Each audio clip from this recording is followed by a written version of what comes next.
Sa ngalan ng Ama, at ng Anak, at ng Espiritu Santo. Sa bawat panalangin natin, ano kaya ang mahalagang sangkap? Ngayong linggo, makikita po natin ang sagot sa katanungang ito sa ating mga pagbasa. Sa ating gospel ngayong araw na mula kay San Lucas, kwento po ni Jesus yung tungkol sa dalawang taong umakyat sa templo para magdasal. Isang Pariseo at isang publikano o tax collector.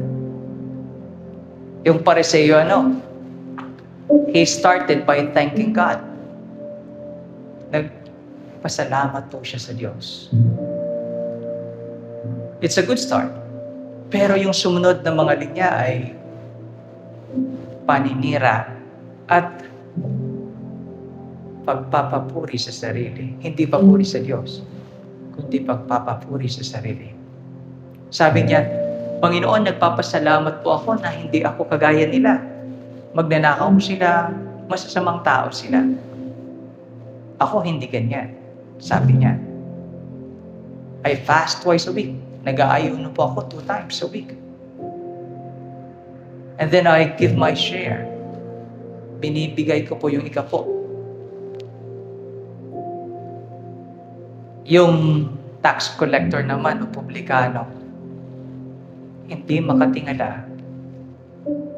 Hiyang-hiya siya sa Panginoon. At sabi niya, Be merciful to me, O Lord.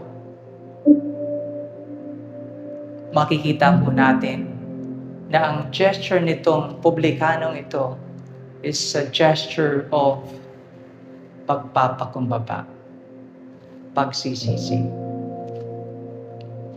Malaki yung pagkakaiba, no? Yung isa mapagmataas, yung isa naman mapagpakumbaba. Tayo, paano kaya tayo manalangin? Mapagmataas po ba tayo o mapagpakumbaba? Ngayong araw, Jesus is telling us that the key to soften God's heart in our prayers is humility.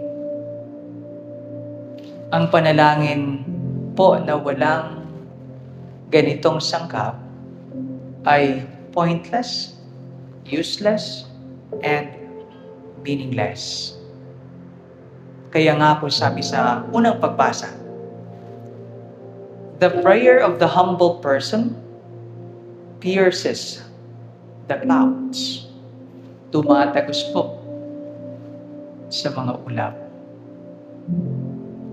Kaya mga kapatid, sa ating buhay,